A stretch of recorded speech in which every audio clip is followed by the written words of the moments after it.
Fechou? Tudo bem, pessoal? Mais uma aulinha, Biologia A. Boa noite para vocês de casa. Boa noite, pessoal aqui. Semana do Enem, né? Então, preparando. Vamos falar de algumas coisinhas aqui. Vou citar algum assunto, né? Alguns assuntos que podem cair no Enem, tá bom? Então, vamos lá, gente. Ó. A gente vai falar hoje, tá? A gente terminou a histologia na aula passada, né? E vamos hoje começar a trabalhar a embriologia, que é o ramo da biologia que estuda o desenvolvimento embrionário de animais. Não que vegetais não tenham embriões, eles têm, mas a gente trabalha com o desenvolvimento embrionário de animais, né? Na embriologia, tá bom? Então, olha só, gente. Nós vamos trabalhar agora os tipos de óvulos, tipos de ovos, tá? Óvulo é antes da fecundação, ovo é depois da fecundação, a gente chama de célula ovo ou zigoto, né? Todo animal tem, tá certo? Então, ó, para começar a embriologia, a gente vai trabalhar os tipos de óvulos, certo? Os tipos de óvulos.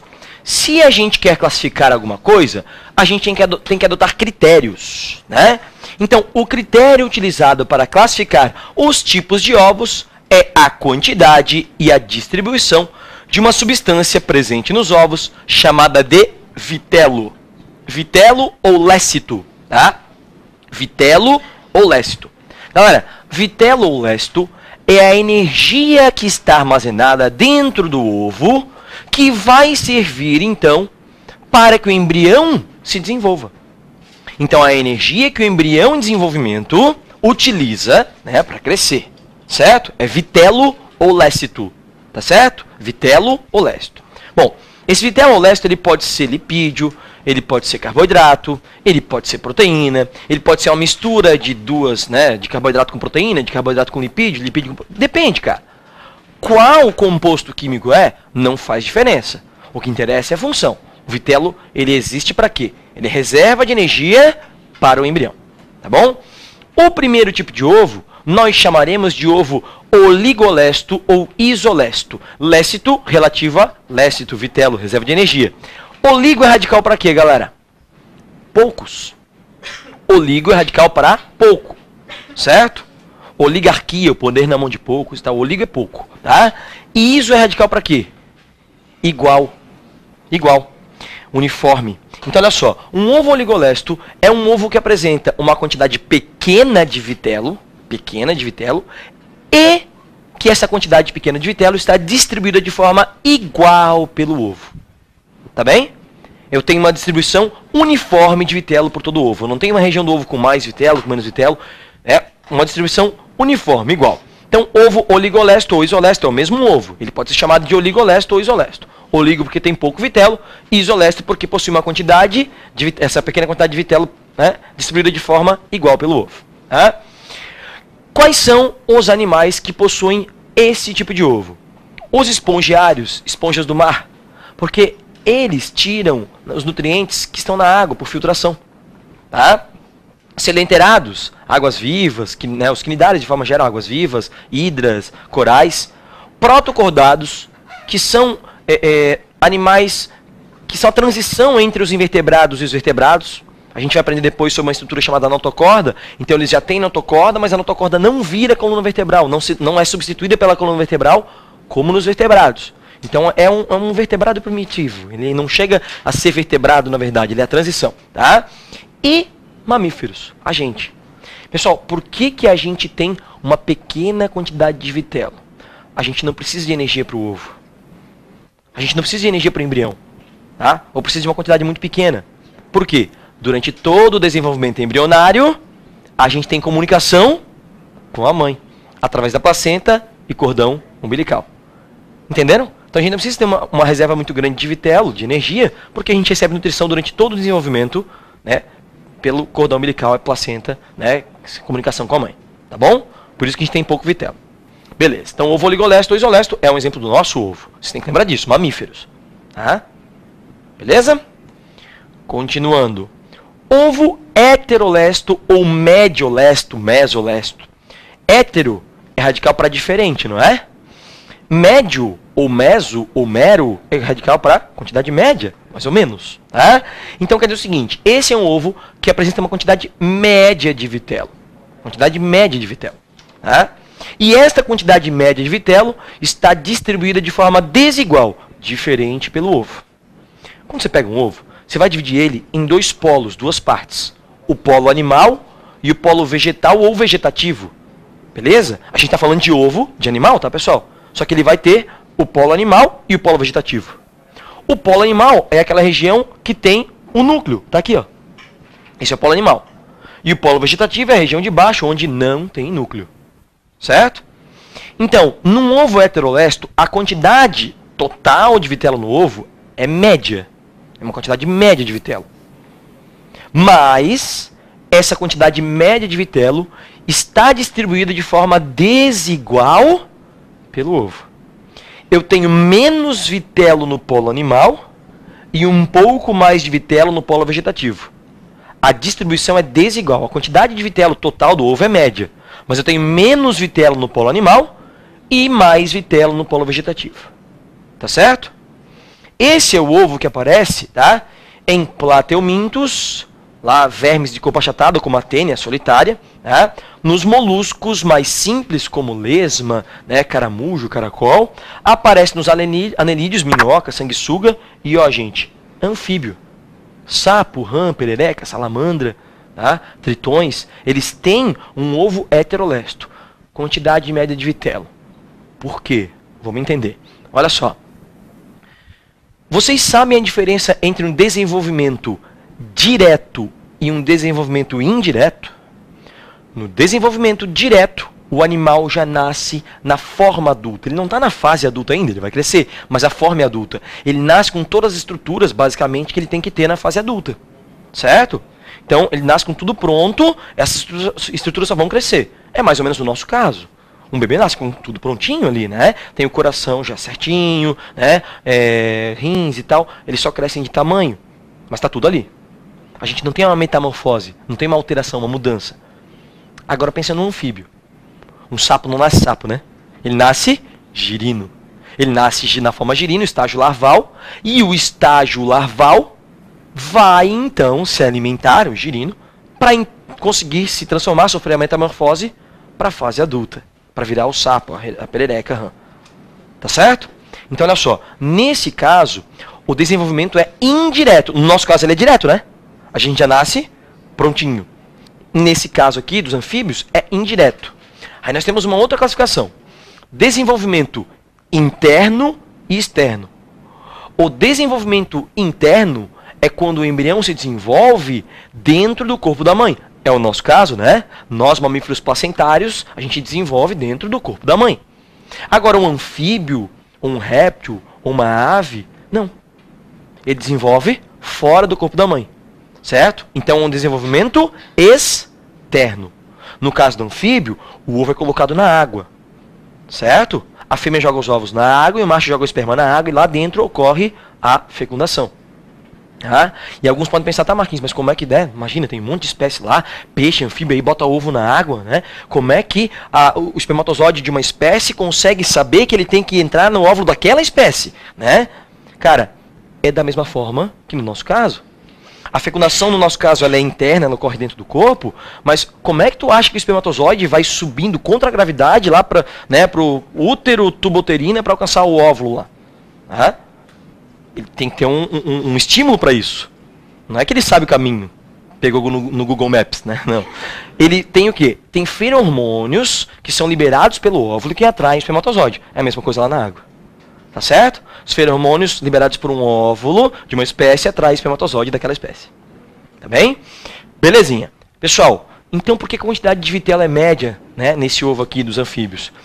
O desenvolvimento é fora do corpo da mãe, mas ele não precisa nascer prontinho. Ele só tem que ter uma quantidade média de energia até chegar a formar o girino. Depois o girino nasce e ele se vira, ele come e consegue energia para virar, né, a fase adulta, sofrer a metamorfose. Entenderam por que a quantidade média? Muito bem. Terceiro tipo de ovo. Ovo telolécito ou megalécito. Telo quer dizer extremidade, final. Mega quer dizer muito. Grande quantidade.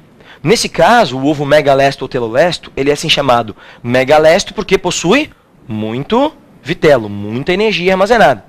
Telolesto, porque toda essa energia está concentrada em apenas um dos polos. Lembra do polo animal onde está o núcleo e o polo vegetativo onde não tem núcleo? Cara, o polo animal não tem nada, zero de vitelo. E toda essa quantidade grande de vitelo está no polo vegetativo. Então tem muito vitelo. É um ovo que é muito visado por predadores, porque tem uma quantidade de energia muito grande. É o ovo que a gente tem em peixes, na grande maioria, cefalópodes, que são os moluscos um pouco mais complexos, né? O polvo, a lula, certo? Peixes, répteis e aves, cara. Né? Não é ovo de réptil de ave que é visado pra gente comer? Né? Animais comem esses ovos. Réptil, por quê? Muito vitelo, muita reserva de energia. Tá? Então, ó, megalesto porque tem muito vitelo e telolesto porque todo esse vitelo está concentrado somente no polo vegetativo, em um dos polos. Tá certo? Então, ovo megalesto ou telolesto. Tá? Por que quantidade grande de vitelo? Galera, o desenvolvimento de répteis e aves e da maioria dos peixes é fora do corpo da mãe. Beleza? É fora do corpo da mãe. Eu falei maioria dos peixes porque tem espécies de tubarões que ocorrem dentro do corpo da mãe, tá? Então, ó, o desenvolvimento de répteis e aves, vamos pegar esses aqui como exemplo, ele acontece fora do corpo da mãe, um desenvolvimento externo. Mas ele é direto. Não tem estágio larval de réptil, não tem estágio larval de ave. Ele já nasce na forma adulta, só cresce, igual um bebê. Igual, né, o nosso caso. Então, é fora do corpo da mãe, mas já tem que nascer prontinho. Então tem que ter, é mais demorado, gasta mais energia, então tem que ter mais vitelo armazenado. Ficou claro? Faz sentido, né? Certo? Muito bem. Último tipo de ovo, ovo centrolesto. Vocês notaram que até então a gente fez uma classificação conforme a quantidade de vitelo e outra classificação conforme a distribuição. Então a gente podia chamar o ovo pelos dois nomes. Aqui, ó, esse ovo é só centrolesto, é só conforme a distribuição. Tá? Nesse ovo, o vitelo concentra-se na região central. Só lembrem, pessoal, que vocês estão vendo uma figura plana, mas o ovo é tridimensional, tá? Certo? Então, o vitelo ele se concentra na região central, daí o nome centrolesto. É o ovo característico dos artrópodes. Quem são os artrópodes? Os insetos. Aí é uma infinidade, né, cara?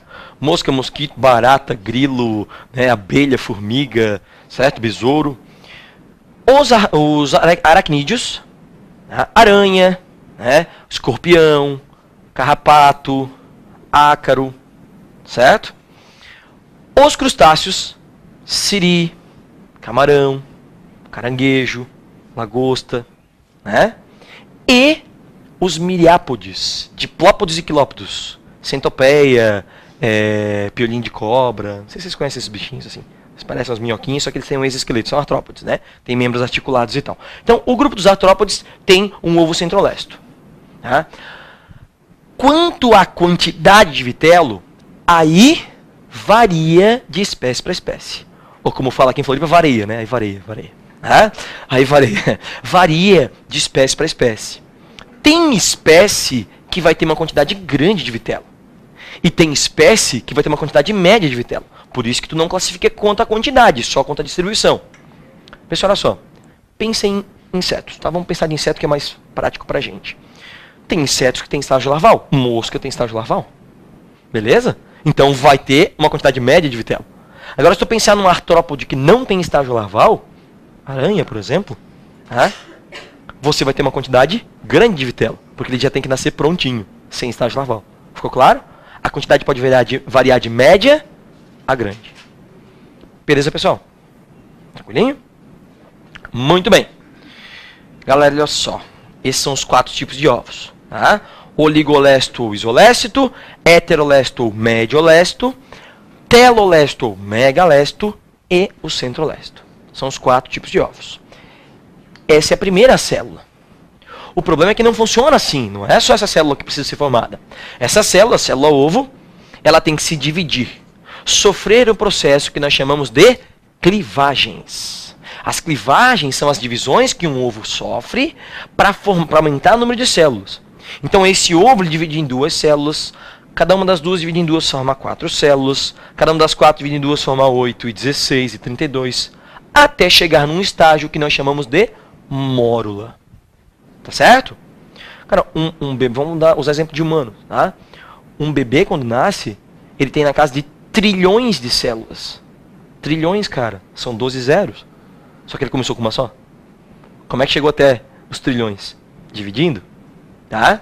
Então, esta célula ovo, ela divide em duas células, cada uma das duas divide em duas forma 4 e forma 8, e chega até o estágio de mórula.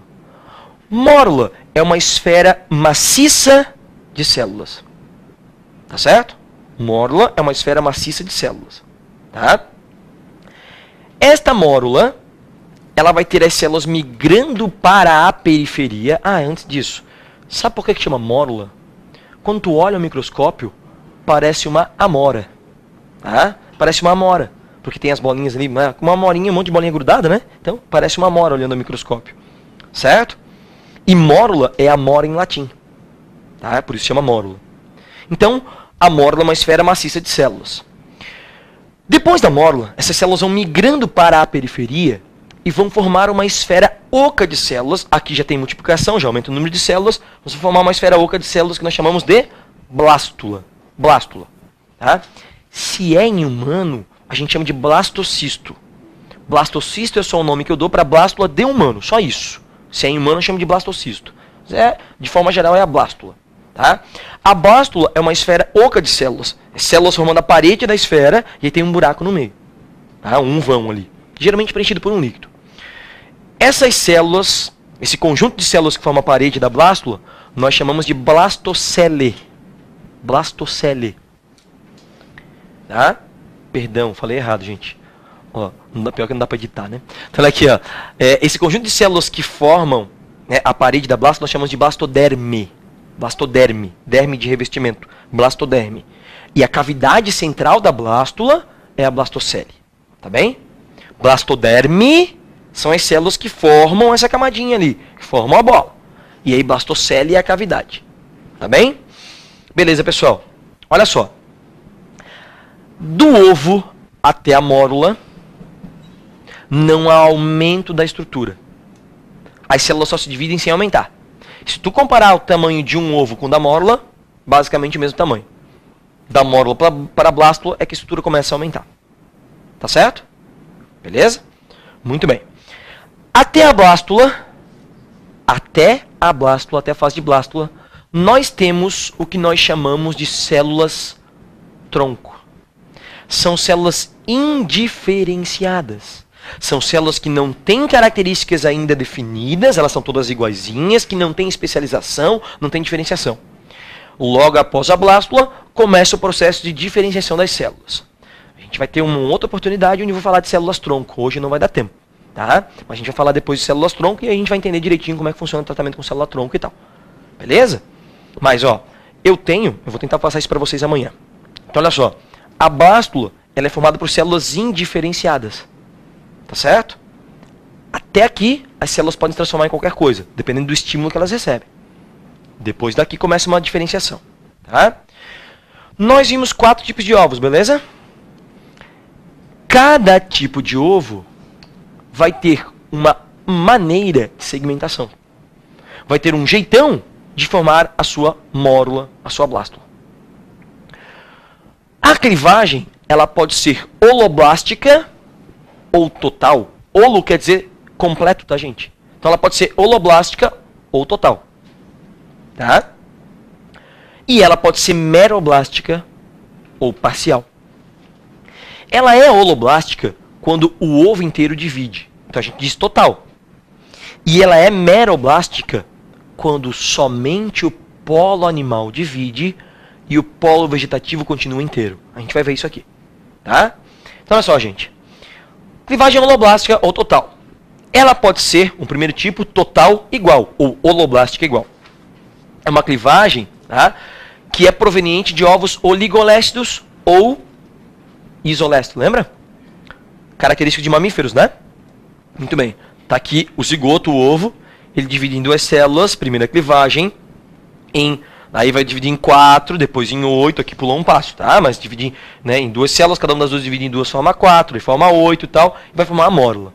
O número de células da mórula também varia de uma espécie para outra. Tem espécie que tem 32 células na mórula, tem espécie que tem 64, vai variar, tá?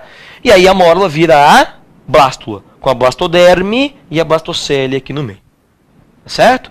Então, essa é uma segmentação, uma clivagem holoblástica ou total igual. Por quê? Holoblástica ou total porque o ovo inteiro dividiu. Igual porque ele divide em células de tamanhos iguais. Está vendo? As células aqui têm o mesmo tamanho. Então, holoblástica é igual porque divide o ovo inteiro em células de igual tamanho. Tá aqui, ó. As células têm o mesmo tamanho. Essas células nós chamaremos de blastômeros. Então, o ovo oligolécito ou isolécito dos mamíferos costuma fazer a clivagem holoblástica igual ou total igual. Beleza? Muito bem. Continuando aqui, ó. Clivagem total desigual ou holoblástica desigual. É a clivagem de ovos heterolestos ou mediolestos lá dos anfíbios. O ovo inteiro cliva, é verdade, mas ele cliva em células de tamanhos diferentes. O polo vegetativo lá embaixo fica com células maiores.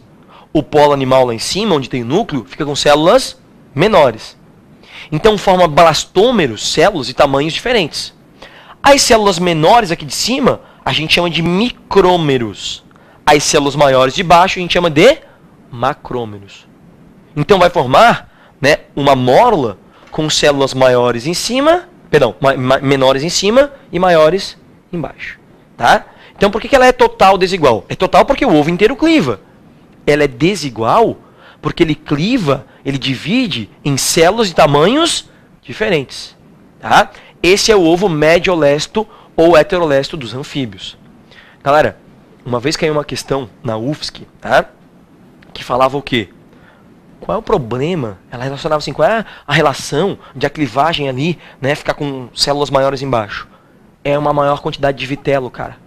A presença de vitelo numa célula dificulta a divisão. Tá bem? Tanto que neste ovo aqui, ó, que é um ovo com muito vitelo, megalesto, a clivagem não é mais holoblástica. O ovo não cliva mais inteiro. A clivagem agora vai ser meroblástica.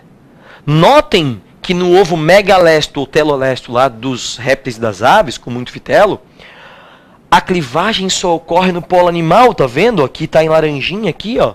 O polo vegetativo em rosa não cliva, porque tem muito vitelo. Entenderam? Então ela é chamada de meroblástica porque só o polo animal cliva. O polo vegetativo não cliva, não divide, fica inteirão. Então ela é meroblástica por isso. Meroblástica ou parcial. Tá? E ela é chamada de meroblástica discoidal porque o polo animal vai clivando em 2 células, em 4 células, em 8 células, e aqui em cima, cara, forma o que nós chamamos de disco germinativo. Esse disco de células aqui em cima chama-se disco germinativo. Pessoal, olha só. São estas células aqui do disco germinativo, produtos da divisão do polo animal, porque só ele clivou, só ele dividiu, só ele segmentou. São essas células que vão virar o novo animal, que vão virar, né, a nova ave, o novo réptil. O vitelo, o polo vegetativo que é onde tem vitelo, ele vai sendo consumido como energia. Não é só energia que tem ali dentro. É só vitelo, é só reserva de energia. Tá? Então, sei lá, lipídio, carboidrato. Mas à medida que isso aqui, o disco germinativo, o produto da clivagem, da segmentação do polo animal, vai sendo formado e vai se transformando no embrião, no feto, isso aqui vai sendo consumido como energia, cara. Isso aí vai sumir, entenderam? Ele não divide por isso. Ele vai ser consumido como energia. Ficou claro? Então, o que determina, né, o que vai formar efetivamente o novo indivíduo são as células do disco germinativo, aqui em cima. Por isso que é meroblástica discoidal. Meroblástica porque só o polo animal cliva, discoidal porque forma um disco germinativo de células aqui. Esse disco germinativo também pode aparecer com o nome de cicatrícula. Se vocês se depararem com esse nome, ó, cicatrícula, é um outro nome para o disco germinativo, na clivagem meroblástica discoidal dos ovos de répteis e aves, né? Ovos megalestos, tá bom?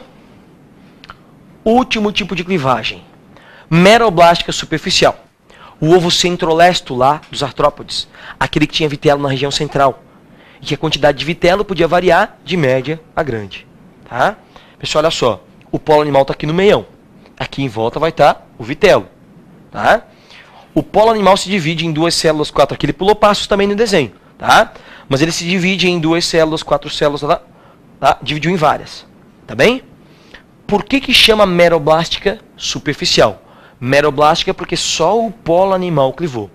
Superficial porque quando chega no número X de células que a mórula deve ter, essas células vão atravessar o vitelo e vão vir para a superfície, para a periferia.